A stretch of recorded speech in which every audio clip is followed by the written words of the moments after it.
Às vezes, a vida parece um labirinto sem saída. Os caminhos que antes pareciam certos se tornam nebulosos, e a sensação de estar perdido nos envolve como uma neblina silenciosa.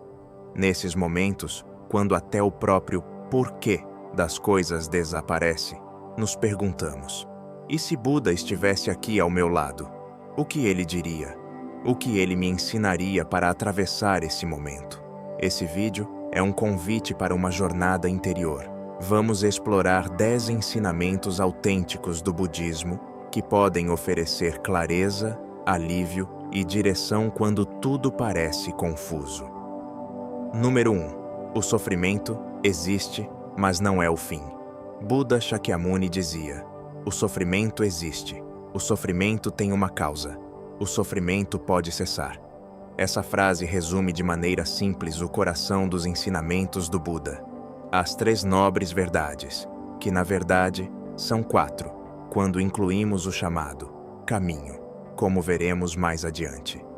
Vamos começar explicando cada uma delas, passo a passo. Primeira nobre verdade: o sofrimento existe. Dukkha. O Buda começa seu ensinamento reconhecendo a realidade mais básica da experiência humana. A dor faz parte da vida. Não é um castigo nem uma falha moral. É apenas uma característica da existência. Sentimos dor quando perdemos alguém, quando adoecemos, quando somos rejeitados, quando envelhecemos, quando não conseguimos o que desejamos. Mesmo quando conseguimos, sentimos medo de perder. Sentir-se perdido é, muitas vezes, resultado de uma desconexão entre o que vivemos e o que esperávamos viver. Isso pode surgir após uma perda, uma mudança brusca ou uma crise existencial. O budismo ensina que o sofrimento, dukkha, é parte da condição humana, mas ele também nos mostra que é possível sair desse estado através da compreensão e da prática consciente.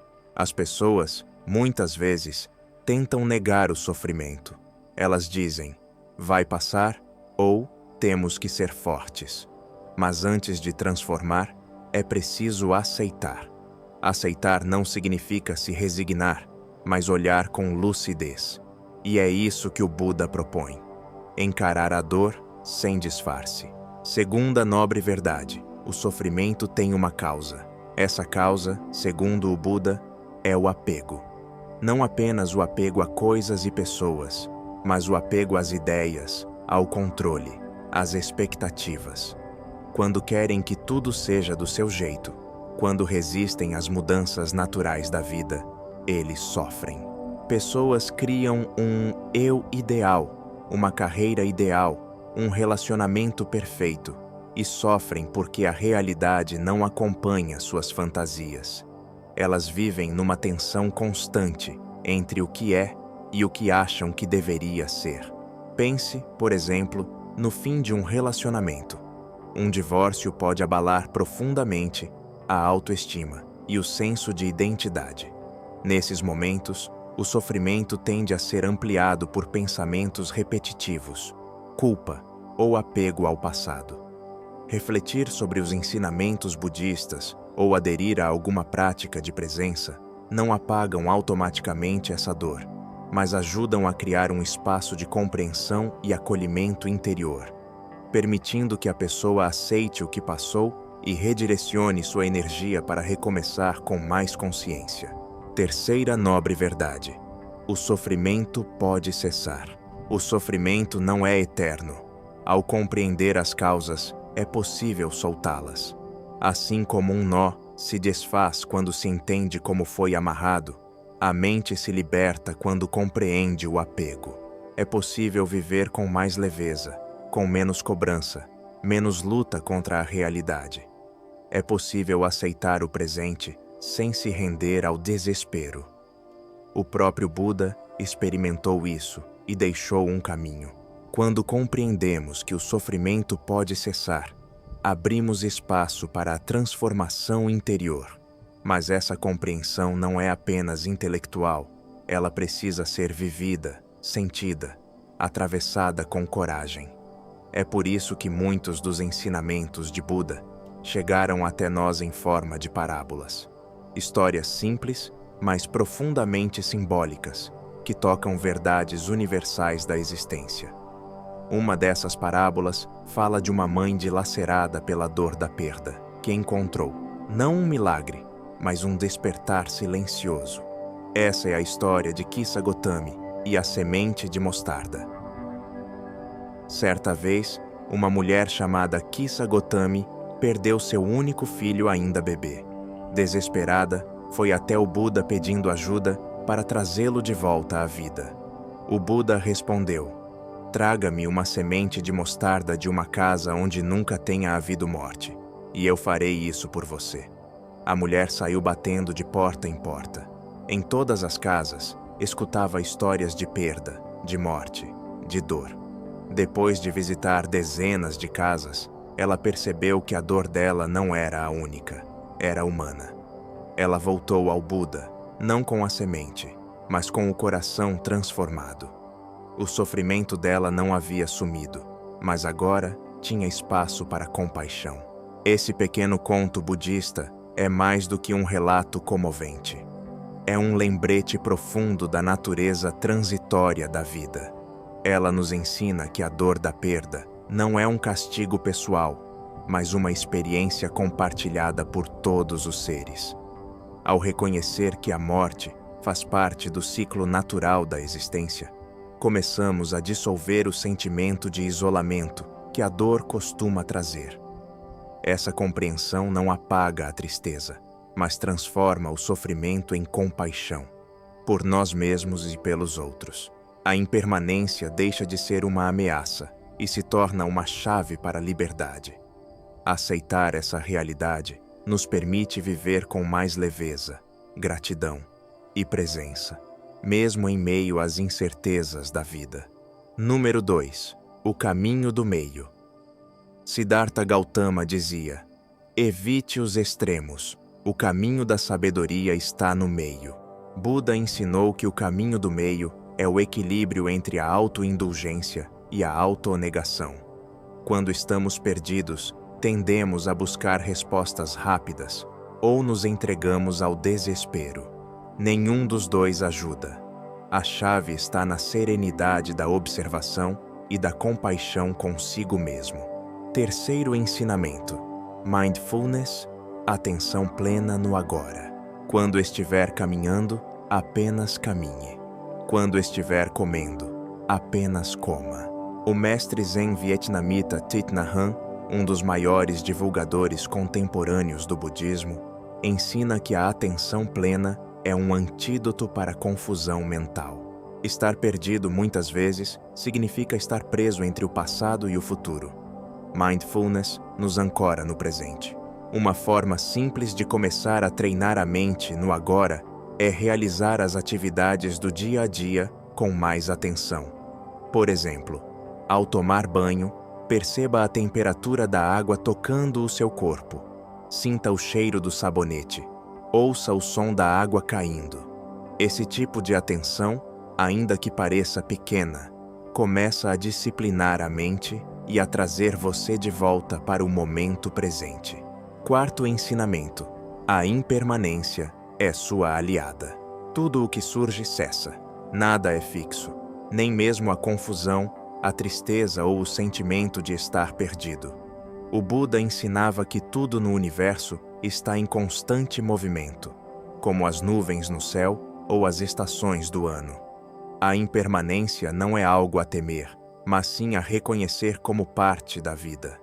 Aceitar a impermanência não significa se render ou desistir, mas sim confiar que a tempestade passará. Quando observamos nossas emoções como fenômenos passageiros e não como definições do que somos, começamos a encontrar mais estabilidade. A raiva se dissipa, a tristeza suaviza, a dúvida se transforma em aprendizado. Perceber isso na prática pode ser tão simples quanto observar a respiração. O ar entra, o ar sai. Tudo flui. Nada permanece igual por muito tempo. Ao treinar esse olhar, a mente se torna menos reativa e mais presente. Em vez de afundar nas marés da mudança, aprendemos a surfar por elas com leveza e sabedoria. Ensinamento 5. O espelho da meditação. Meditar não é parar de pensar. É observar os pensamentos como quem assiste nuvens passando no céu, sem agarrar nenhum deles, sem rejeitar. Mestre Dogen, monge japonês do século XIII e fundador da escola Soto Zen no Japão, foi um dos maiores mestres a expressar essa visão com clareza. Dogen nasceu em 1200, em Kyoto, e perdeu os pais ainda jovem. Essa perda o levou a buscar respostas espirituais profundas. Descontente com as práticas formais de sua época, viajou até a China em busca do verdadeiro ensinamento do Dharma. Lá, encontrou o mestre Hujing, com quem teve um despertar profundo. Ao retornar ao Japão, fundou a escola Soto Zen, baseada na prática do Zazen, a meditação sentada. Para Dogen, sentar-se em Zazen não era um meio para alcançar algo. Era, em si, a própria expressão da iluminação. Em suas palavras, sentar-se em Zazen é simplesmente estar com o que é. Ele costumava dizer que o verdadeiro caminho não está em buscar algo fora de si, mas em parar e olhar diretamente para a realidade presente, como um espelho limpo que reflete tudo com clareza, sem julgamento. Estudar o caminho é estudar a si mesmo. Estudar a si mesmo é esquecer-se de si mesmo.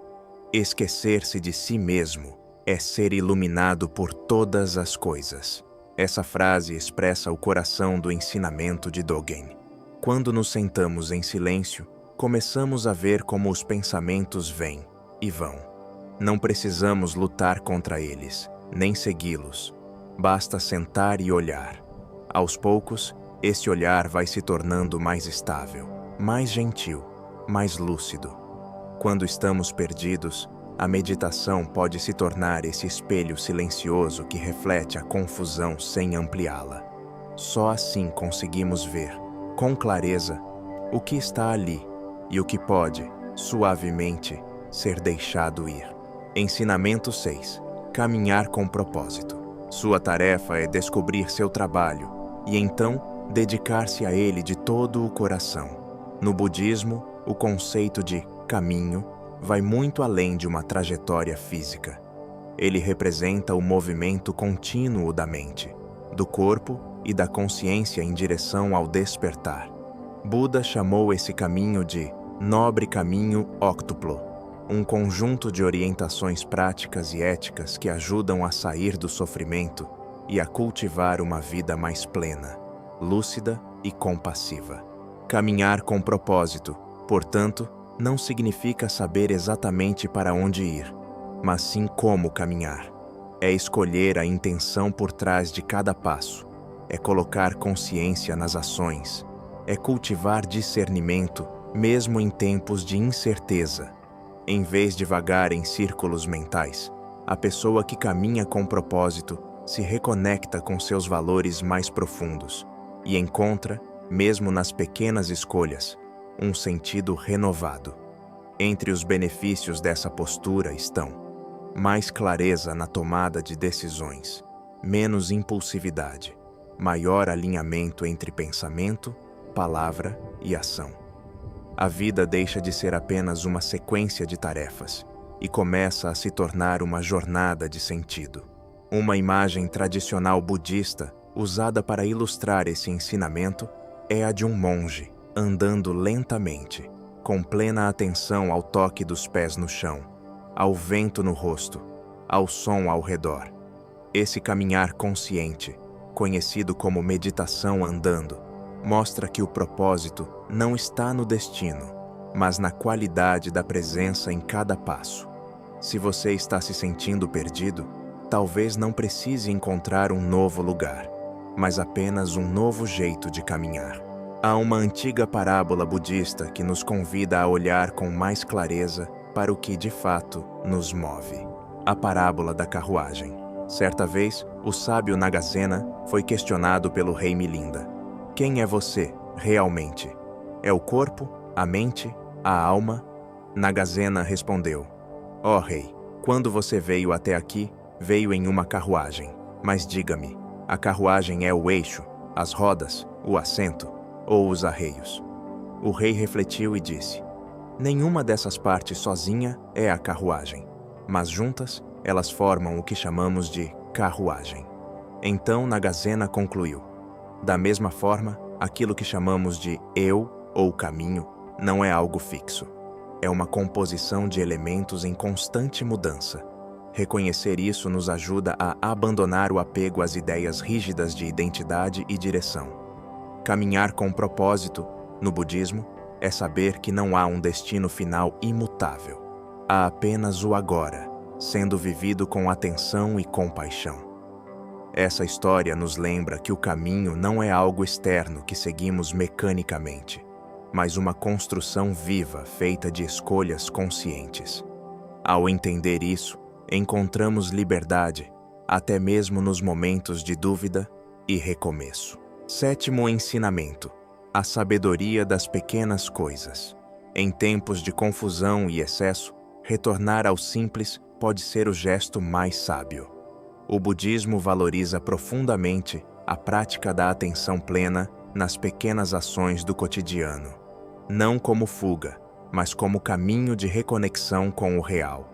Comer bem, dormir com qualidade, andar descalço na grama, ouvir o som da água, sentir o aroma de um chá. Tudo isso são formas de meditação em movimento. Ao nos voltarmos ao essencial, dissolvemos a ilusão de que é preciso grandes respostas para aliviar o peso da mente. Às vezes, é no cuidado com o corpo e na delicadeza de um gesto que reencontramos o centro. Há uma história zen atribuída ao mestre Yunmen, que fala sobre o ensinamento: comer quando tem fome, dormir quando tem sono. Ela começa assim. Conta-se que um jovem discípulo perguntou a seu mestre: o que devo fazer para alcançar a iluminação? O mestre respondeu: quando estiver com fome, coma. Quando estiver cansado, durma. O discípulo confuso disse: mas isso todo mundo faz. O mestre então concluiu: não. Quando as pessoas comem, estão pensando em 1000 coisas. Quando dormem, estão presas em preocupações. Eu, quando como, apenas como. Quando durmo, apenas durmo. Esse ensinamento revela que o verdadeiro essencial está em estar inteiro no que se faz. A mente perdida é aquela que vive entre um lugar e outro. A mente desperta está onde o corpo está. O essencial não exige esforço, apenas presença. Nos próximos dias, comece o dia com uma única ação consciente e plena. Pode ser preparar um chá, acender uma vela, cuidar de uma planta ou simplesmente respirar profundamente. Transforme esse momento em um pequeno ritual de presença, um lembrete silencioso de que você está aqui e que isso basta. Faça isso com total presença. Pode parecer simples, e é. Mas o essencial sempre foi assim. Ensinamento 8. Seja seu próprio refúgio. Buda dizia: faça da sua mente um refúgio, da sua própria presença um templo. Quando tudo parece barulhento demais, o mundo, a mente, as emoções, o silêncio se torna um refúgio sagrado. Mas aqui, não estamos falando apenas do silêncio externo, e sim do silêncio interior. Aquele estado em que não precisamos de respostas imediatas, onde o pensamento pode descansar e o coração pode respirar. O budismo sempre reconheceu o poder do silêncio como ferramenta de sabedoria. Em muitos sutras, o Buda permanece em silêncio como resposta a perguntas complexas, não por falta de conhecimento, mas porque certos entendimentos só podem surgir no espaço entre as palavras. Cultivar o silêncio interior não é calar tudo, mas ouvir com profundidade. É o gesto de não reagir de imediato, de respirar antes de responder, de encontrar na pausa um ponto de equilíbrio. Conta-se que um jovem monge perguntou a seu mestre: o que é a verdade absoluta? O mestre respondeu, ficando em silêncio. O discípulo insistiu: por favor, diga algo. O mestre então disse: eu já disse. Esse pequeno diálogo mostra que muitas vezes a resposta que buscamos não está em novas informações, mas na capacidade de acolher o que já está presente, sem julgamento, sem pressa. Nono ensinamento: confiar no fluxo da vida. Quando tudo parece fora do lugar, existe uma sabedoria silenciosa em simplesmente confiar. Não se trata de passividade ou resignação, mas de reconhecer que há forças, ritmos e ciclos que operam além do nosso controle imediato.